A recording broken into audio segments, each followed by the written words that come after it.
So this cover is going to be something to cover your entire bike with after you clean it. So what I'm going to do, I'm going to blow it off, get it nice and dry. Then I'm going to put the cover on. Let's see what this thing looks like. Okay, so this is how I got it here. You know, it says CYLION, maybe is how you would say that. And this is the bike cover for snow, UV, and you know, rain, whatever. Open it up here. This is the first time I'm opening it. Oh, it's got a big logo on it. Check that out.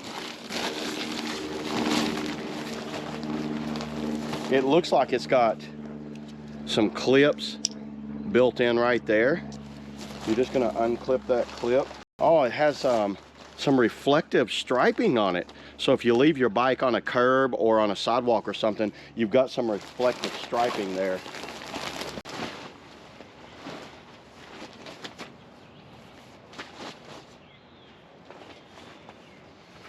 Okay, there it is, everybody. That went on really easy. I just basically put it on the back, then slid it over the front. And it looks like these things go right where the handlebars are, so it can kind of like show where the reflective is. And I think this is for locking it down on your bike so no one could steal it. It has the logo on the side, and then it just latches up under there. You can see that little latch so it doesn't blow off.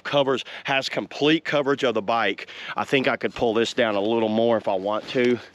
If I wanted to get it all the way down. And like I said, this is a 26-inch fat tire bike, so this is probably about as big as you'd want to go on this thing. But maybe it could do a motorcycle. I think this thing could also do a motorcycle too. I like how this thing looks. That looks good. So yeah, there it is, everybody. That's all I got on the CYLION. See y'all in the next video.